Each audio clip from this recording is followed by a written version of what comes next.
But by the end of this video, one thing's for sure, you're going to be aware of 10 new things that you can do in Photoshop.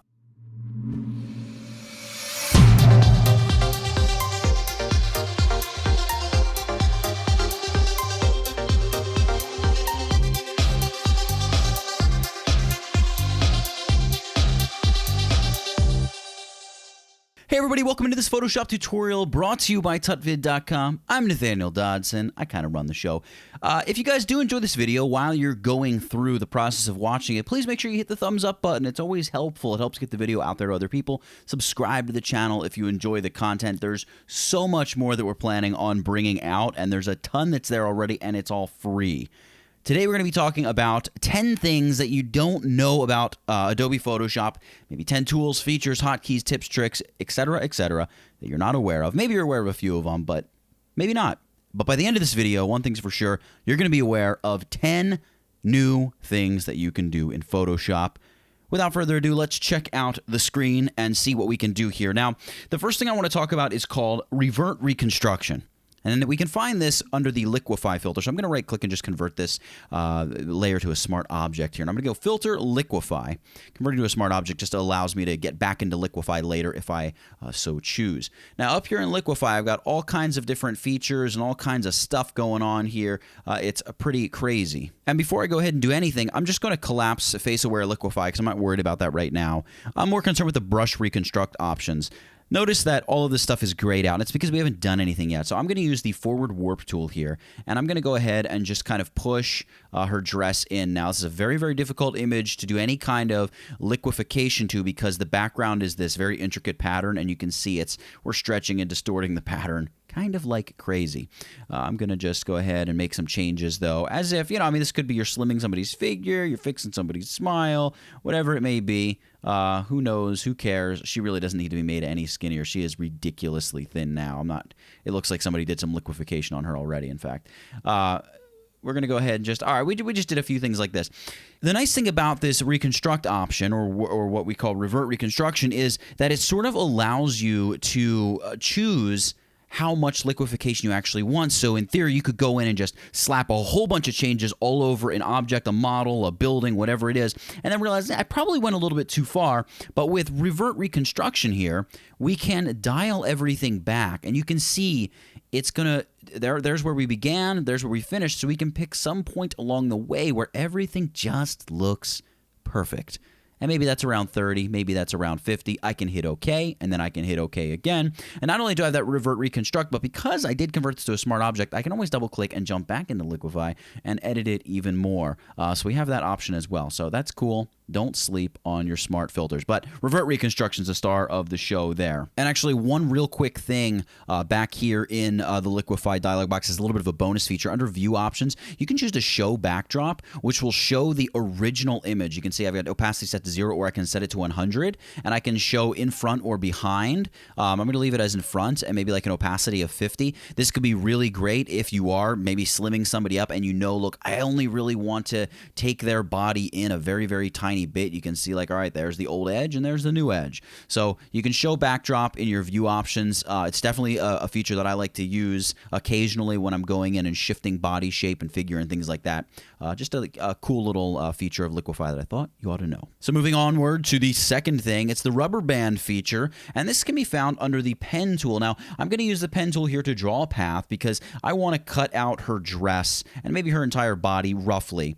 But in order to be able to see what I'm doing, let's say I begin here and I come into here and I start drawing with my pen tool to begin drawing kind of around her dress. I can't really see where these tangent handles are placing my next point, or really going to take my path when I place my next point, I should say. I can see where my path is going to go by hitting the little gear icon, ticking on rubber band, and now I get the actual path coming out of my tangent handle. So I know, for instance, I can hit Alt or Option to suck my tangent handle in, and I can get a nice little curve going right around her dress. And then I have to do the same thing here, and so on and so forth. Now, I'm going to quickly speed through cutting her out, and I'll be back in a second, and we'll take a look at the third feature.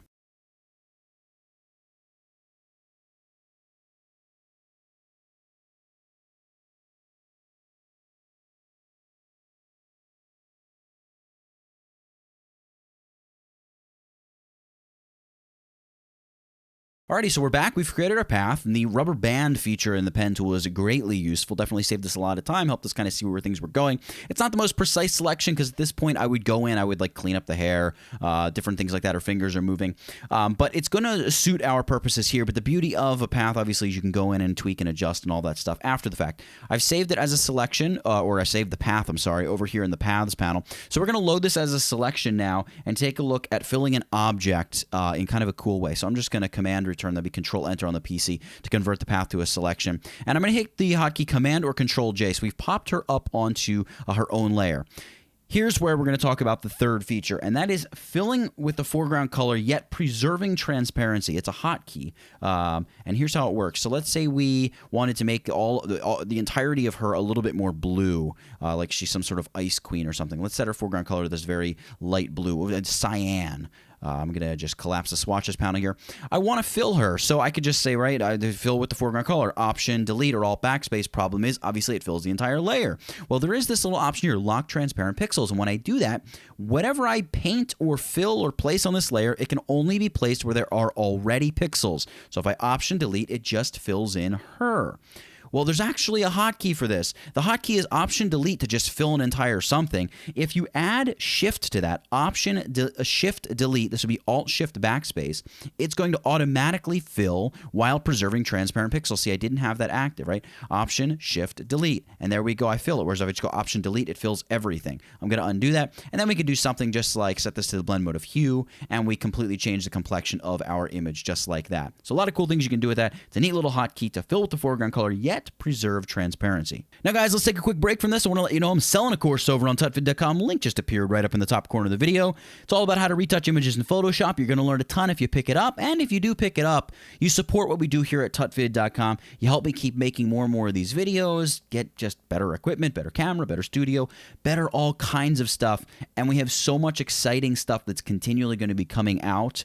I'm really pumped about it, and supporting the site by picking up the course and watching the videos. There is support lent by just watching the videos because the advertisers pay.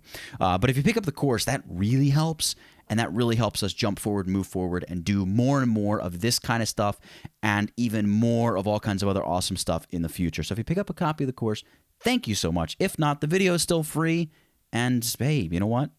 It's still free, so stick around and check it out. All right, let's move on here to the next thing. Number 4. Now, we have, as you're working on an image, right, if I zoom in on her, as I'm working on an image, let's say I'm working with a brush tool or whatever tool, let's take the brush tool here, I can hold down my spacebar key, and it temporarily switches whatever tool I have to the hand tool.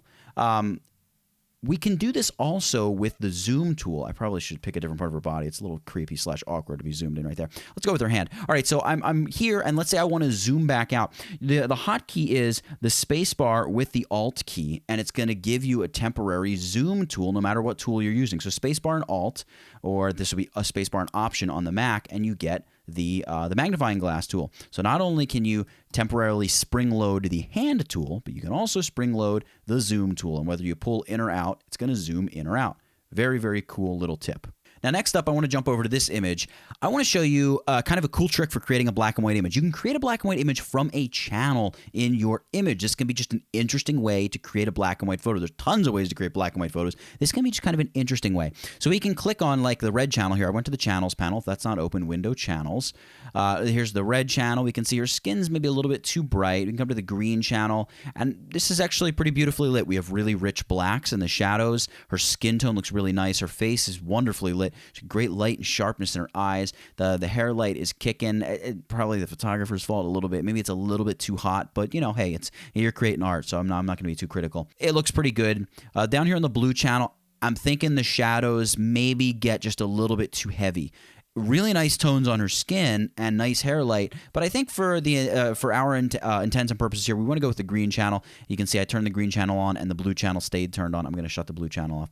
So all we need to do once we choose the channel we like is right-click and choose Duplicate Channel, and I'm going to name this black-white. And then for the destination, for document, I'm going to choose New, and we can give the document a name. So I'll call this black-white channel. and then I'm going to hit OK. Now what's going to happen is it's going to open up a new document, right? Because part of the problem is I can't just say like, hey, duplicate this channel, drag it down to the new channel icon, and hey, look, there's my black and white photo. Because when I turn my composite RGB channel back on, all I'm getting is this mask, right? This alpha channel. So I can't really do that. But I can bump it out to its own document like this, and if I go to layers, you can see this is in fact my image. Now, this image, if I come here to image mode, it is a multi-channel image, but we can convert it to grayscale. And hey, once we convert it to grayscale, we can even go to a straight RGB if we want. I'm going to leave it at grayscale because now we're going to move on to the next thing, and that is going to be previewing or not an adjustment layer. So let's throw a curves adjustment layer here, and we're going to boost the shadows, and actually on this multi-channel image, the curve is flipped. So if I pull down, it's actually going to brighten the image, and if I pull up, it's going to darken it because we're viewing it as ink or pigment. So I can change this by clicking my little flyout menu and choosing curves display options and just set it to show amount of light rather than pigment. Just depends on how you like working with curves.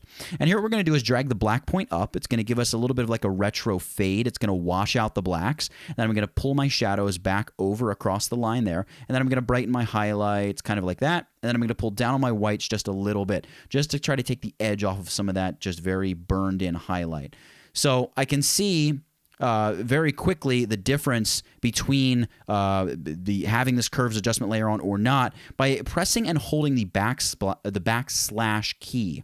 That's also the pipe key on your keyboard. So if you press and hold, you get a preview of the changes you made. So like if I save this now and I close my document, I come back, there'll be nothing to preview because these changes will be what they are. But if I go and do a bunch of other things, like go and like pull this out, I'll be able to press and hold that and see kind of a before and after of what it looked like with and without that crazy change as well. So I'm going to undo a couple times there and get rid of what I just did. And this is a nice little feature that works with basically every adjustment layer that is. You have to press and hold it, and it'll flick off, and then you let go, and it flicks right back on. So it's a very fast way as you're working. Instead of having to move to the layers panel and shut the layer off or turn it back on, just very quickly, you can get a quick before, after. And if you're using tools and dialog boxes, like you bring up curves through the dialog box, image adjustments, curves, if you do that, you can just hit the letter P and very quickly preview, shut off preview, turn preview on, shut off preview. So a nice little thing, just a very, very helpful hotkey so you can just move, and blast through whatever it is you're working on. Now, the next and seventh thing that I want to take a look at is loading a channel as a selection with a hotkey. I'm going to just collapse my curves panel there. I'm going to convert this image to an RGB image just to give us more channels. I'm not going to flatten the image. I'm going to leave it how, as you can see, there's a little bit of a change. Now, because this is kind of this retro black and white style where we're washing out the shadows, I want to throw some grain on it. I'm just going to do it with a little action here. This is not part of like the actual tutorial or anything. I'm just going to throw some grain on to give it this kind of like, you know, chunky grain effect. And you can see it is what it is there. So we've got this kind of heavy dose of grain. I'm going to just group those layers up. I'm going to name that layer group grain. What we want to do is apply a layer mask to this image that basically is going to show much more grain in the shadows than in the highlights. We want it to look like, hey, look, where the film struggled to kind of produce the light color tone, whatever, in the shadow, there's going to be more grain. The ISO, the grain is going to show up there a little bit more than maybe in the highlights and the midtones of the photo. So how are we going to do this? Well, over here on the channels panel, all the channels are the same because just a black and white image here. But if we go back to like the original image, obviously all those channels were different. I can delete the new one, but all those channels were different. You can very quickly load any channel, of course, by command clicking it. But if you're just working in your image, like over here on layers, see every channel has this command 2, command 3. So like command 3 would just turn on the red channel and isolate the red channel so I could see the red channel. Command 2 takes me back to my RGB composite. What if I want to load like the red channel as a selection? The hotkey is Command Shift Alt and that number. So like if I want to load the red channel, it'd be Command Shift Alt 3 and it loads it as a selection. Command or Control D to deselect.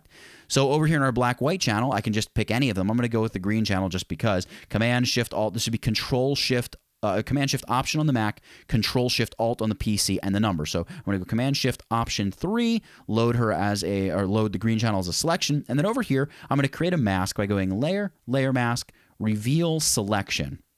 So this is actually the opposite of the mask that I want because obviously the brightest parts of the skin are the whitest parts, and that's going to show the most grain. So I want to flip the mask. I can easily do this by selecting the mask and hitting Command or Control I, and it flips it. So now we have heavy grain in the shadows and not quite so much grain on the brighter parts of the image. And depending on how bright or dark the image is, like a bunch of grain there in the split between her lips, but not quite as much on the lips themselves. So we get this very beautifully placed grain because we're using this mask that we've gotten because we've loaded with this channel as a selection, or any of the channels in this case as a selection. So let's move on to the eighth thing, the eighth tip, and we're going to come over here to a new photo here to check this out. And actually, before we get into this, if you guys haven't subscribed to my newsletter, jump over to tutvid.com/subscribe. I'll try to remember to put a link up in the video as well. If you sign up for the newsletter, I give you a video course, 30 tips and tricks on working in Photoshop faster, but also every week and maybe occasionally twice a week, I send an email with like the best of the tutorials from that week or the tutorials from that week. So you make sure you're not going to miss anything. Comes right to your inbox, and if you don't like it, of course, just delete it, get rid of it. But for the most part, you get that, and you get the free tutorial for going and signing up. So make sure you go ahead and do that. But let's go ahead and talk about the eighth thing here. And this has to do with basically just dialogues or inputs on dialog boxes and panels here in Photoshop. I'm going to quickly create a curves adjustment here, and I'm going to crank up the shadows. I'm going to pull this back, and I'm going to brighten this up, and I'm going to pull down on the highlights a little bit. And then I'm going to go and I'm going to add some red to the highlights like that.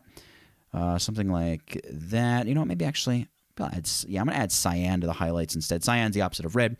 With the green, I'm going to pull down on the green a little bit here, and then push the green back in the highlights. That's good. And then in blue, I'm just going to pull down on the blue here to really give the photo a bunch of yellow. So you can see there's before, there's after. We're kind of giving it this like greenish, yellowish, washed out, commercially look.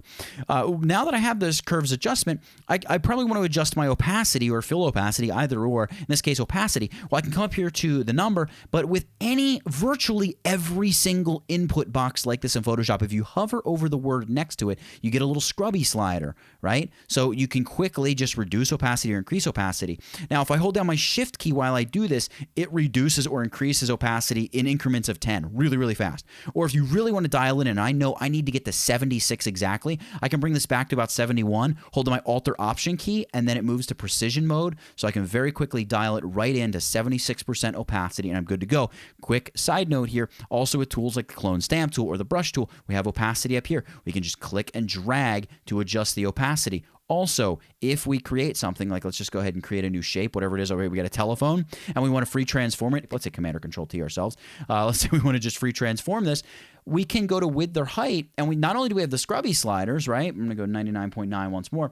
I can also put my mouse in the dialog box, or not dialog box, in the input box, and use my up or down arrow keys and nudge it up 1 pixel or one unit of measure at a time, or hold down Shift and go up or down and nudge it 10 increments up or down at a time. So kind of a cool little feature there, the Scrubby sliders and use of the arrow keys in virtually every single input box across Photoshop. You can do it everywhere.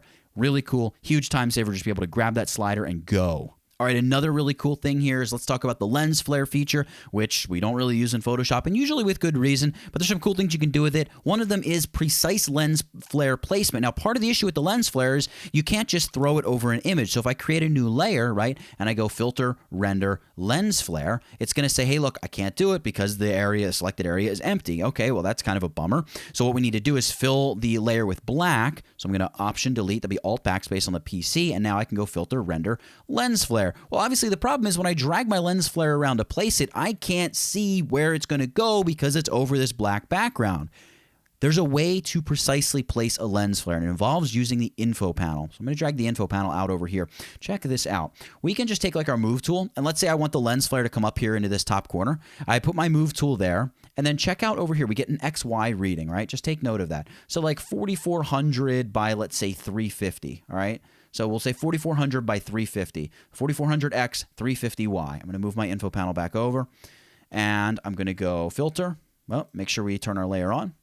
Go Filter, Render, Lens Flare. How do we do this? Hold down your Alt-Option key and simply click out in this area, and you get the precise lens flare center. What was the X? 4400, and the Y? 350. We're going to hit OK, and look at that. Bumps it right up into the top corner. We can go like movie prime or 150, whatever. I'm going to go with 150 in this case. Hit OK. We've got our lens flare, and all we need to do is set the blend mode of the layer to screen. It drops away all the black, and we have our beautiful lens flare up there in the corner just like that. Really makes working with the lens flare a little bit easier because at least you have some control.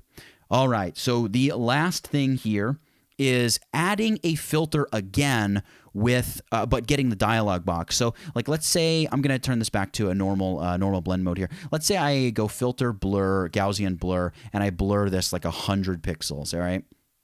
Hit OK. There we go. It's blurred 100 pixels. And then I shut it off, and I realized, you know what? I want to blur my background image for some reason as well. Well, if I go filter, hey, look at that. I got Gaussian blur right there. I click it, and it just applies a 100 pixel blur. It does the exact same filter as I had just used. Well, what if I only want like a 5 pixel blur? You can go filter and hold on your Alt or Option key and select the last used filter, and it's going to give you that filter, but with the dialog box. So I can say like 5 pixels. Boom, there we go. And I have just a more subtle blur that's being applied to the image. So those are the 10 things. I actually want to give you one bonus thing before I let you go.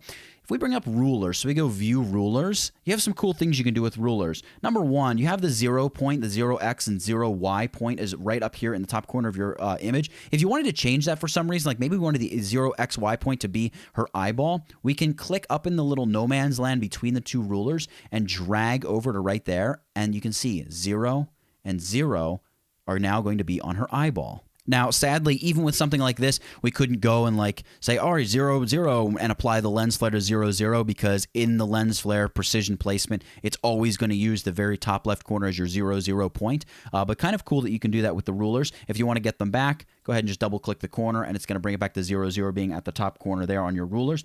You can also, if you drag a guide out, if you hold the shift key, it's going to sort of click. You can see how I'm jumping through in the little heads up display, 600, 620 to 640, 660, 680. 680. It's going to constrain you to all the little tick marks on your ruler. So that can be really nice. And if you need to get more precise than that, you can just zoom in.